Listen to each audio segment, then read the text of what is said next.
Welcome to my channel. It's me Simran with you. आज मैं आप लोग के साथ अपना फर्स्ट डे शेयर कर रही हूँ मनी एंड बैंकिंग का। फर्स्ट हम आप मनी के बारे में पढ़ लेंगे, ठीक है, कि मनी का वर्क क्या होता है, मनी कैसे होती है, कहाँ इंपॉर्टेंट होती है, क्योंकि आज का जो फर्स्ट लेक्चर था एसवेल का वो भी रहा है, ठीक है। तो मैं आप लोग के साथ शेयर कर रही हूँ। तो मनी में आज हम लोग क्या पढ़ेंगे कि मनी के कॉन्सेप्ट्स क्या क्या हैं, फंक्शंस क्या क्या हैं, मेजरमेंट्स हैं, थ्योरीज ऑफ मनी सप्लाई, ठीक है, इसके बारे में हम पढ़ेंगे, ठीक है। तो चलिए आ जाते हैं नीचे कॉन्सेप्ट्स पे। तो क्या है की कॉन्सेप्ट ऑफ फाइनेंशियल सिस्टम, ठीक है। तो सबसे पहला इसमें आ जाता है फाइनेंशियल एसेट्स, फाइनेंशियल इंस्टीट्यूशंस, फिर है the federal reserve and other financial regulators. ये तीन आ जाता है, जिसमें से हमारा सबसे पहले हम पढ़ लेते हैं कि फाइनेंशियल एसेट्स क्या होते हैं। पहले तो एसेट्स क्या होते हैं वो देख लेते हैं। एसेट्स क्या होते हैं? Anything of value owned by a person और अ फर्म। ये तो हम जानते ही हैं, है ना। अकाउंट्स में हमने जब फर्स्ट ट्वेल्थ में, हमने 11वीं में जब ली थी तभी हमने पढ़ लेते कि हाँ भाई हमारी एसेट्स क्या है, लायबिलिटी क्या है, वो तो हमें पता चल गई थी। लेकिन यहाँ पे सिर्फ एसेट्स की बात नहीं हो रही, यहाँ पे बात हो रही है फाइनेंशियल एसेट्स की, राइट। तो फाइनेंशियल एसेट्स क्या हो जाएंगे? जैसे मनी है, स्टॉक है, बॉन्ड है, या फॉरेन एक्सचेंज है, सिक्योरिटी लोन। यानी कि यहाँ पे जैसे हम असेट्स में हम क्या पढ़ते थे अकाउंट्स में कि प्लांट, बिल्डिंग, मशीनरी, हम सबको ऐड कर लेते थे। लेकिन यहाँ पे क्या है, कोई मनी है या जितनी भी चीज़ें पैसों का लेन देन वाला चीज़ आ गया ना, सारी की सारी यहाँ पे फाइनेंशियल एसेट्स में आ जाता है। फाइनेंशियल का मतलब क्या? पैसे से रिलेटेड। तो फाइनेंशियल एसेट्स क्या हो गए? मतलब जो एसेट्स पैसे से रिलेट करते हो, यानी मनी, स्टॉक, बॉन्ड, ठीक है। ये हमने फर्स्ट पढ़ लिया फाइनेंशियल एसेट्स क्या होते हैं। अब इसका कॉन्सेप्ट देख लेते हैं फाइनेंशियल एसेट्स का। फाइनेंशियल एसेट्स में क्या है? An assets that represents a claim और someone else for a payment, जैसे कि मैंने आपको ऊपर बता दिया। सिक्योरिटी क्या होती है? A financial asset that can bought and sold in a financial market. अब सिक्योरिटी क्या होती है? जैसे कि आप कुछ सामान ले रहे हैं, ठीक है, कोई सामान आपको लेना है, उसके बदले में आपने किसी चीज़ को रखा है, गिरवी रखना, ठीक है। सिक्योरिटी में सब गिरवी रखना समझ सकते हैं, ठीक है। तो अब क्या है, अगर आपके पास पैसे होंगे तो आप आके उसको छुड़वा के ले जाएंगे, नहीं होंगे तो फिर क्या होगा, वो आपका सामान बेच दिया जाएगा, उसी के कॉस्ट के अकॉर्डिंग दिया जाता है, तो आपकी सिक्योरिटी कहलाती है। लेकिन उस चीज़ को कहाँ किया जाता है? फाइनेंशियल मार्केट में, ठीक है। इसके बारे में आगे भी है, सिक्योरिटिलाइजेशन समथिंग वर्ड है, उसके साथ है। तो देखिए फाइनेंशियल मार्केट, जैसे कि हमने जस्ट अभी यहाँ पर पढ़ा, क्या पढ़ा हम लोगों ने अभी, कि ये जो सिक्योरिटी का असेस जो है वो हमें हमें मतलब कि कैन बॉट एंड सोल्ड, खरीदा और बेचा कहाँ जाता है? फाइनेंशियल मार्केट में इसका, ठीक है। फाइनेंशियल मार्केट क्या होता है? फाइनेंशियल यानी कि पैसे का वाला, है ना। मार्केट यानी कि मार्केट। अब एक तो हमारे नॉर्मल मार्केट्स होते हैं, जो छोटे मार्केट जहाँ हम अपना सब्जी वगैरह खरीदते हैं, तो वो हो गए हमारे नॉर्मल वाले मार्केट्स। बट ये फाइनेंशियल मार्केट है, यानी कि जहाँ पर आप जो है वो स्टॉक की सेलिंग और बाइंग करेंगे, ठीक है, बॉन्ड्स की या कोई सिक्योरिटी वगैरह कुछ भी। जैसे कि इसमें देखिए लिखा है, अ प्लेस और चैनल फॉर बाइंग और selling stocks, bonds in other securities, ठीक है। चलिए नेक्स्ट पे आ जाते हैं, क्या है हमारा नेक्स्ट। अब पढ़ते हैं मनी क्या है। मनी के बारे में क्या है कि मनी क्या चीज़ होती है? वो एक ऐसी चीज़ है मनी, ठीक है, वो एक ऐसी चीज़ है जिसके थ्रू हम कोई भी गुड या सर्विस को खरीद सकते हैं, या हमें जिस जो चाहिए हम उसको ले सकते हैं मनी के थ्रू, ठीक है। Anything that is generally accepted as a payment for goods and services or in the settlement of debts, okay. चलिए आगे बढ़ते हैं। मनी सप्लाई, तो मनी सप्लाई है तो इजी है, तो मैं इसका बस रीड आउट कर देती हूँ। The total quantity of money in the economy, तो हमें तो पता है मनी सप्लाई क्या होता है। फॉर एग्जांपल इसमें यूएसए इंडियन दे रखा है, ठीक है, तो हमारा मनी सप्लाई था। आगे बढ़ जाते हैं स्टॉक। स्टॉक का क्या है? स्टॉक भी हमें पता ही है, जो ऑनर्स सॉरी बीकॉम किया उनको तो पता ही होगा कॉमर्स स्ट्रीम से, कि स्टॉक क्या है। क्या है? Financial securities that represents partial ownership of a firm, also called equity. अब स्टॉक जो उसको इक्विटीज़ भी कहा जा सकता है, ठीक है। जैसे इसमें टाटा एंड सन स्टॉक लिखा है, प्राइस या माइक्रोसॉफ्ट का लिखा है, एट्सेट्रा वगैरह, ठीक है। अब डिविडेंड क्या होता है ये भी हमें पता ही है, मैं रीड आउट कर रही हूँ, sorry, dividend. A payment that is a corporation makes to it shareholder. ये भी हमें पता है, ये क्या, एक payment, a payment that is a corporation make, कौन मेक करता है उस पेमेंट को, कॉरपोरेशन बनाता है, किसके लिए, अपने शेयर होल्डर्स के लिए। ओके, बॉन्ड क्या होता है, ठीक है, बॉन्ड क्या होता है, हम कहते हैं ना कि बॉन्ड साइन करना था, तो ये उस चीज़ का, a financial securities issued by corporation और अ गवर्नमेंट। ये किसके होता है, फाइनेंशियल सिक्योरिटी इशूड किसके बाय होती है, कॉरपोरेशन के थ्रू होती है या गवर्नमेंट के थ्रू होती है, किस चीज़ के लिए, that represent a promise, that represent a promise to repay a fixed amount of money. ठीक है, तो ये तो बॉन्ड हो गया।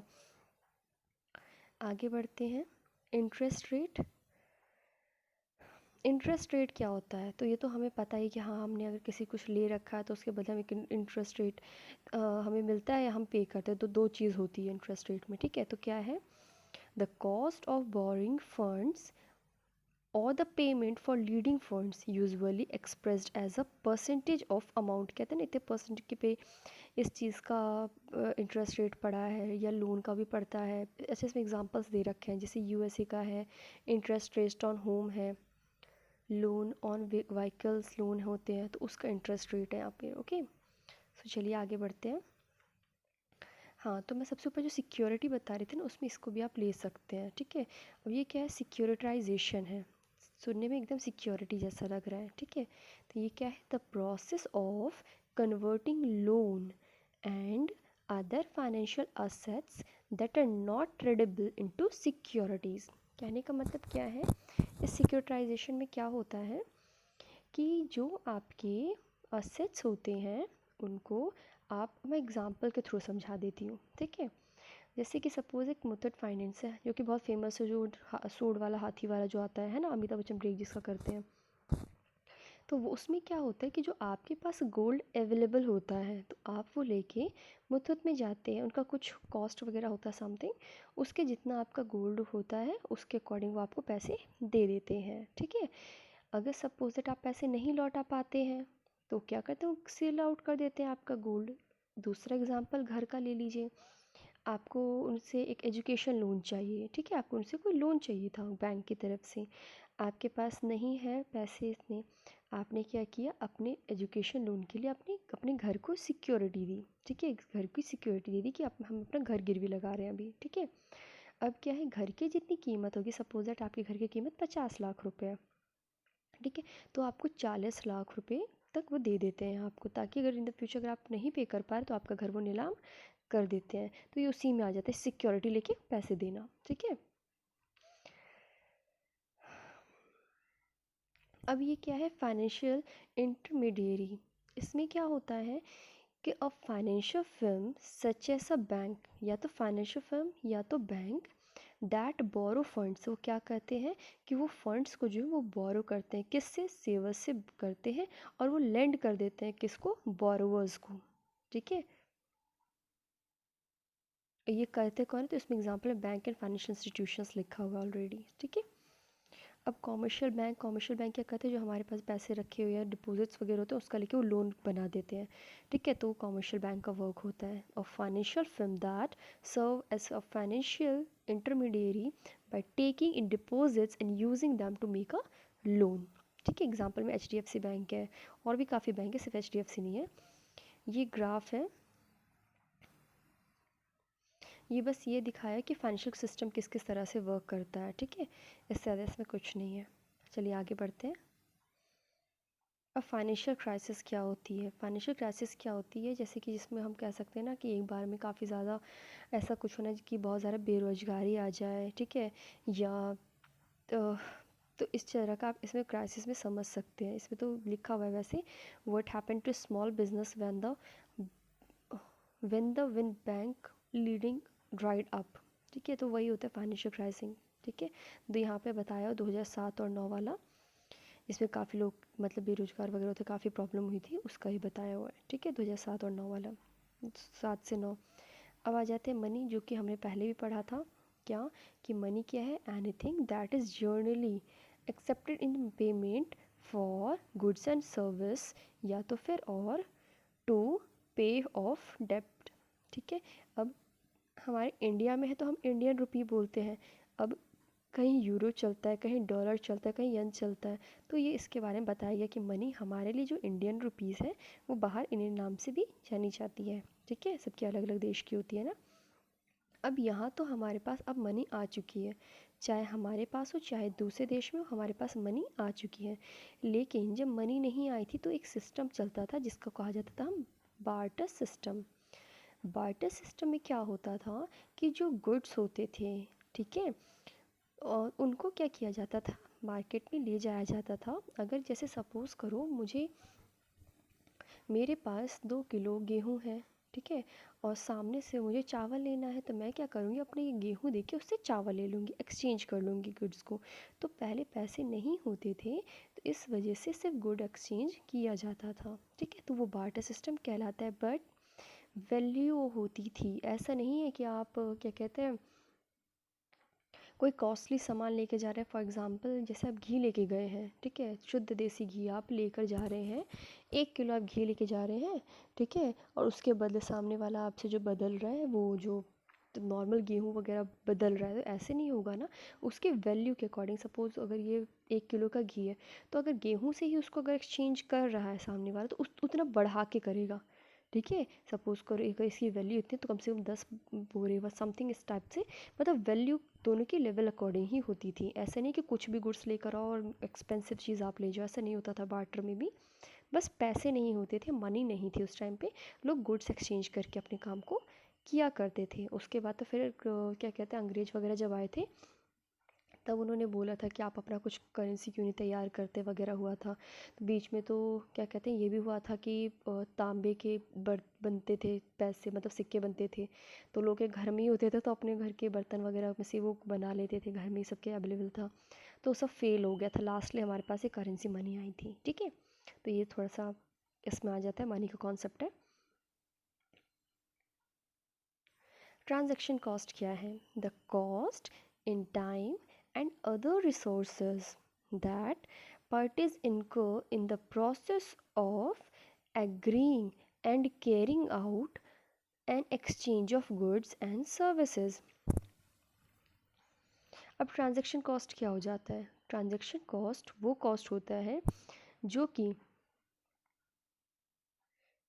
एक टाइम पे अदर रिसोर्सेज दैट पार्टीज इनकर in the process of agreeing and carrying out an exchange of good and services, जो कि आपको गुड्स एंड सर्विसेज को एक्सचेंज करने में जिसका प्रोसेस होता है वही आपका ट्रांजैक्शन कहलाता है, कॉस्ट।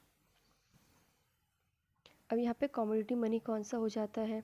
कमोडिटी मनी हो जाता है जिसकी अपने में काफ़ी वैल्यू होती है। फॉर एग्जांपल आपका गोल्ड हो गया, सिल्वर हो गया, ये आ गया कमोडिटी मनी, यानी a good used as a money that has value independent of its use of money. ठीक है, सपोज करो किसी ने कोई, अच्छा, किसी ने एक गोल्ड की रिंग पहनी हुई है, ठीक है, वो होती है तो कितना ज़्यादा शॉकिंग लगता है, क्यों? क्योंकि वो गोल्ड है, मतलब उसमें ऑब्वियसली कि उसकी एक वैल्यू है, एक इंडिपेंडेंट वैल्यू है गोल्ड की। बट इसी जगह हमारे अगर कुछ कॉपर का खोता है या हमारा लोहे का खो जाता है या प्लास्टिक का खो जाता है, उसकी वो वैल्यू नहीं है जो गोल्ड की है। तो इसीलिए यहाँ पे गोल्ड, सिल्वर, ठीक है, तो इन चीज़ों का मेंशन किया है। ठीक है, कमोडिटी मनी इसमें आ जाता है। अब the key functions of money, की फंक्शंस ऑफ मनी में क्या है? फर्स्ट, ये मीडियम ऑफ एक्सचेंज है, ठीक है। Second, unit of account. Third, store of value. और थर्ड जो आपको स्टैंडर्ड ऑफ डिफरेंट पेमेंट में आ जाएगा। ठीक है, तो चलिए आगे पढ़ लेते हैं। मीडियम ऑफ एक्सचेंज में क्या होता है? Something that is generally accepted as payment for good and services. ठीक है, क्या चीज़ जो जनरली एक्सेप्टेड करते किस चीज़ के लिए? पेमेंट के लिए, मतलब एज अ पेमेंट हम जनरली उसको पेमेंट मतलब पे करने के लिए करते हैं, किसको? गुड्स एंड सर्विसेज के लिए, as a function of money. अब इसमें एग्जांपल में क्या दिया? Money give us purchasing power to buy other goods and service, इसका एग्जांपल है मीडियम ऑफ एक्सचेंज। जैसे मैंने पैसे दिया, उसके बदले कोई सामान ले लिया, छोटा सा एग्जांपल इसका, मैंने पैसे दिए, ठीक है, उसके बदले मैंने सामान ले लिया, 10 रुपये दिए, मैंने 10 रुपये वाले कुरकुरे ले लिए, ठीक है, तो ये वो चीज़ है medium of exchange. Unit of account, अब ये क्या है? A way of measuring value, a way of measuring value in an economy in term of money. ठीक है, तो क्या है measuring value in an economy, किसके टर्म में? मनी के टर्म में। अब एग्जांपल में क्या है? Goods and services price in dollar. ठीक है, गुड्स और सर्विसेज की प्राइस जो है डॉलर भी हो या इंडियन रुपी में, तो उस चीज़ को भी लेके करता है ये यूनिट ऑफ अकाउंट। आ जाते हैं अब स्टोर ऑफ वैल्यू, ये क्या है? स्टोर ऑफ वैल्यू में आ जाता है a composition of wealth by holding dollar or other assets that can be used to buy the goods and service in the future, a function of money. ठीक है, अब इस एग्जांपल में क्या है? जैसे किसी ने एप्पल में शेयर लगा लिए, ठीक है, या किसी अच्छे वाले में लगा लिए, तो इनका क्या, इनको पता है कि हाँ फ्यूचर में इसका हमें अच्छा मिलता रहेगा, ये उसमें आ गया है। ठीक है, अब ये है स्टैंडर्ड ऑफ डिफर्ड पेमेंट, इसके लिए पढ़ लेते हैं। The characteristics of money by which it facilitates exchange over time। ठीक है, इसमें आप एग्जांपल के ले सकते हैं, जैसे कि आपका एफडी वगैरह, सॉरी एफडी कह रही हूँ, आपका प्रोविडेंट फंड वगैरह, तो फ्यूचर में आपको इससे मिल जाता है, वो इसमें आ जाता है। ठीक है, लास्ट थ्योरी पे आ जाते हैं कि मनी के सप्लाई की थ्योरी वाले पे आ जाते हैं, क्या है?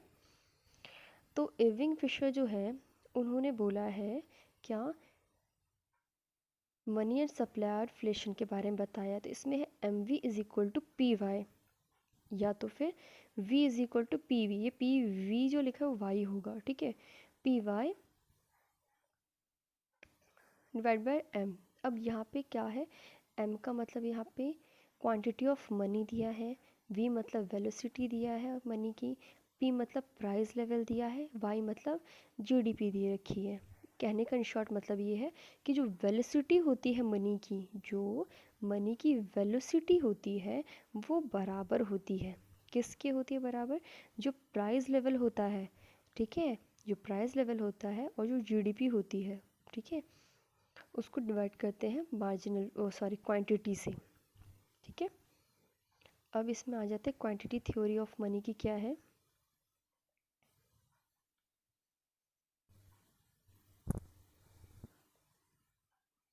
यहाँ पे नॉर्मल सा देख लीजिए, ये है inflation is equal to percent changes in M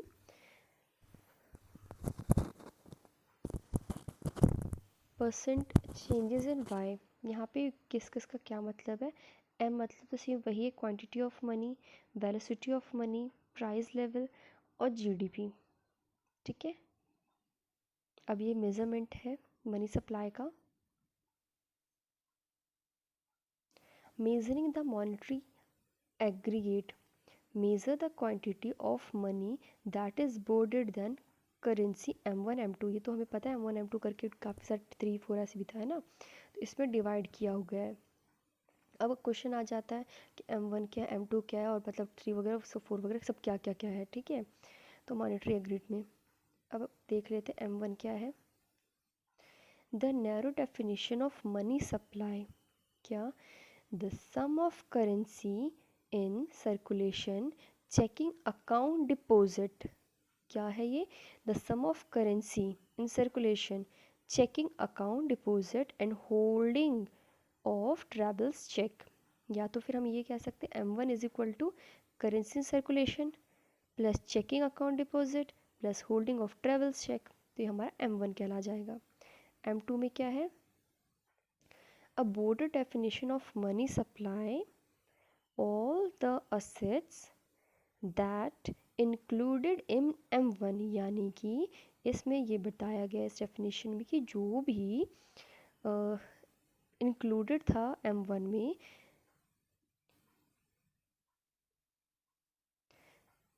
certificate of deposit in bank, saving account, money market deposit account and non institutional money market, mutual fund, shares, तो ये सारे के सारे M2 में आ जाते हैं। ठीक है, या फिर आप ये भी कह सकते हैं, आप पहले ऊपर वाले हम प्लस करेंगे, फिर जितना लिखा था उसमें से कुछ भी मतलब जितना अगर आएगा उतना प्लस करते रहेंगे। M2 का मतलब क्या हो गया? M2 is equal to M1 plus certificate of deposit in bank plus saving account plus money market deposit account plus non institutional money market mutual fund share. ठीक है, अब आ जाते हैं money income and wealth. Money income wealth, money income wealth means हम वैसे तो हम एक ही चीज़ में जानते हैं कि मनी इनकम वेल्थ को हम एक ही जैसा मानते हैं, यानी कि अगर हम काम करेंगे तो हमें मनी मिलेगा, यानी हमें इनकम मिलेगा, और इनकम क्या है, वेल्थ है, हम ये समझते हैं। ठीक है, बट इसमें छोटे छोटे कुछ अंतर है, इस चीज़ को हम समझ लेते हैं।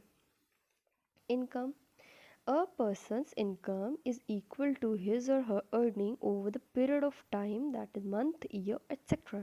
यानी कि क्या, जो इनकम होती है किसी भी इंसान की, चाहे वो लड़का हो लड़की हो, हिज हर कोई भी हो, जितना उसने काम किया उसके अकॉर्डिंग जो उसकी अर्निंग होती है वो उसकी इनकम कहलाती है। ठीक है, so a person typically has considerably less money than income and wealth. Wealth के बारे में पढ़ लेते हैं। The sum of the value of a person's asset minus the value of person's liability, यानी कि वेल्थ का मतलब हम क्या समझेंगे, जो टोटल वैल्यू है उसमें से लाइबिलिटी को अगर हम हटा दिए तभी हमारा वो वेल्थ कहलाएगा। ठीक है, अब चलिए आगे पढ़ लेते हैं। अच्छा सॉरी, तो दो ही था ना, इनकम एंड वेल्थ। तो उम्मीद करती हूँ आपको वीडियो अच्छा लगेगा होगा। ठीक है, इसका जो पीडीएफ है अपने टेलीग्राम का जो चैनल है, ग्रुप, मैं उसमें शेयर कर दूँगी इस पीडीएफ को, तो आप वहाँ से जाके इसके पीडीएफ को डाउनलोड कर लीजिएगा। And bye bye. चैनल को सब्सक्राइब कर देना यार, और लाइक कर देना।